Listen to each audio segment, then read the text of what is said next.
Something else we have in common, flying on the airlines and listening to the airlines' announcements and trying to pretend to ourselves that the language they're using is really English. Doesn't seem like it to me. Whole thing starts when you get to the gate. First announcement. We would like to begin the boarding process. Extra word, process. Not necessary. Boarding is enough. We'd like to begin the boarding. Simple, tells the story. People add extra words when they want things to sound more important than they really are. Boarding process sounds important. It isn't. It's just a bunch of people getting on an airplane. People like to sound important. Weathermen on television talk about shower activity. Sounds more important than showers. I even heard one guy on CNN talk about a rain event.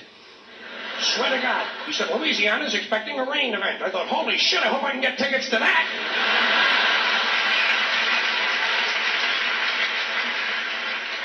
Emergency situation. News people like to say, police have responded to an emergency situation. No, they haven't. They've responded to an emergency. We know it's a situation. Everything is a situation.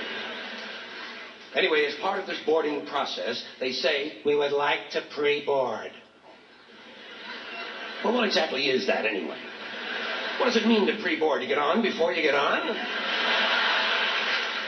That's another complaint of mine. Too much use of this prefix pre. It's all over the language now. Pre this, pre that. Place the turkey in a preheated oven. It's ridiculous. There are only two states an oven can possibly exist in, heated or unheated. Preheated is a meaningless fucking term. It's like pre-recorded. This program was pre-recorded. Well, of course it was pre-recorded. When else are you going to record it? Afterwards? That's the whole purpose of recording, to do it beforehand. Otherwise, it doesn't really work, does it? Pre-existing, pre-planning, pre-screening. You know what I tell these people? Pre-suck my genital situation.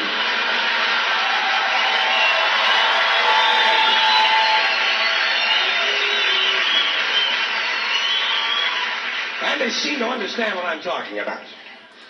Anyway, as part of this pre-boarding, they say, we would like to pre-board those passengers traveling with small children.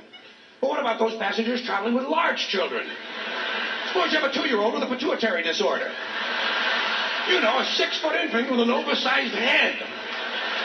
Kind of kid you see in the National Enquirer all the time. Actually, with a kid like that, I think you're better off checking him right in with your luggage at the curb, don't you? Well, they like it under there. It's dark. They're used to that. About this time, someone is telling you to get on the plane. Get on the plane, get on the plane. I say, fuck you, I'm getting in the plane. In the plane. Let Evel Knievel get on the plane. I'll be in here with you folks in uniform. There seems to be less wind in here. They might tell you you're on a non-stop flight. Well, I don't think I care for that. No, I insist that my flights stop. Preferably at an airport. It's those sudden, unscheduled cornfield and housing development stops that seem to interrupt the flow of my day. Here's one they just made up. Near miss. When two planes almost collide, they call it a near miss. It's a near hit. A collision is a near miss. Look, they nearly missed.